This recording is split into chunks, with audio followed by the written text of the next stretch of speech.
Buongiorno amici, ben ritrovati sul canale. Oggi vi parlo di questo romanzo, Cerchio segreto di Amanda Prantera, il suo primo romanzo.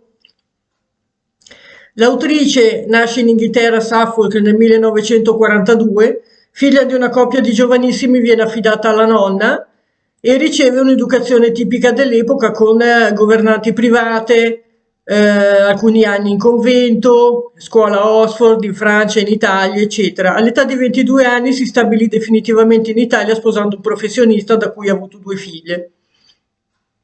Quando divennero adolescenti si rimise a studiare, si laureò in filosofia e iniziò a scrivere romanzi. Questo è il suo primo romanzo, definito di fantascienza, The Strange Loop, pubblicato nel 1984 e edito in Italia con Urania nel 1997 con il titolo di Cerchio segreto e seguì Il Cabalista nel 1985 con cui è diventata famosa, seguiti altri numerosi romanzi e racconti. Ora veniamo al romanzo. Cerchio segreto è stato definito un capolavoro della suspense, ma francamente un capolavoro non lo direi proprio, al limite un romanzo carino, discreto, senza pretese, ma proprio non è un capolavoro. Oltretutto viene venduto nella collana di Urania e definito romanzo di fantascienza che non è assolutamente. Piuttosto direi un romanzo gotico, una storia d'amore, una specie di thriller senza pretese, tra l'altro ne ho letti di migliori. Direi un romanzo abbastanza discreto, al massimo gli darei 2 stelle.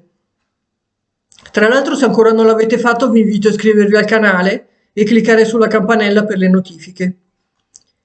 Quindi veniamo alla trama del romanzo. Il protagonista, di nome Ludwig, è un medico austriaco che ricorda una cosa che gli è successa anni prima, quando si trovò per un periodo di ritiro in un monastero, mi pare in Inghilterra, nel periodo in cui studiava.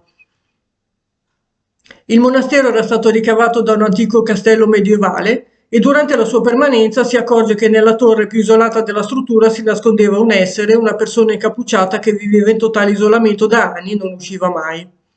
Pensando che fosse tenuta prigioniera, decide di agire per cercare di liberarla e scopre che si tratta di una giovanissima ragazza che si teneva isolata di sua volontà perché è convinta di essere un lupo mannaro, molto originale come trama, devo dire, e che venisse sottoposta a esorcismi da parte delle suore.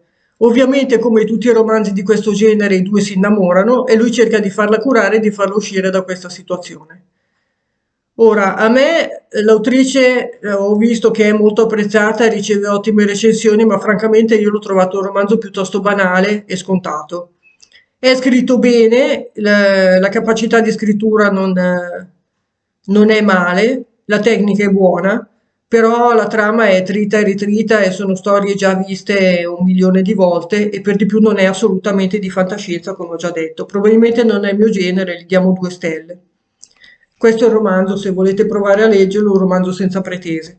Bene amici, anche per oggi è tutto, se l'avete letto voi fatemi sapere invece cosa ne pensate, iscrivetevi al canale e alla prossima, ciao!